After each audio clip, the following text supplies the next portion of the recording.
hayo niaache nije kwenye kazi ambazo ameifanya Mheshimiwa Rais. Mheshimiwa Rais ni mmoja kati ya champion wa maridhiano. Mheshimiwa Rais amekuja na kitu kinaitwa 4R.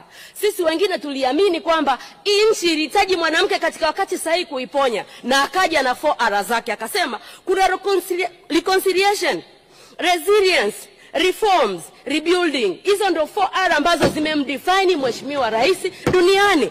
Sasa leo kinachotokea kwa watu wa chama changu Chadema wanasema no reform no election. Mnajua imetoka wapi? Kwenye ile 4R ya Mheshimiwa Rais ya 3. Wamesema wanataka reform. Ni kwa nini wametaka reform? Kwa sababu ya past experience. Sisi wote humu ndani tumewahi kukiri kuna wakati mambo yanaweza kwenda ndivyo sivyo. Hivi kwa watu kusema wanataka reform ni kosa?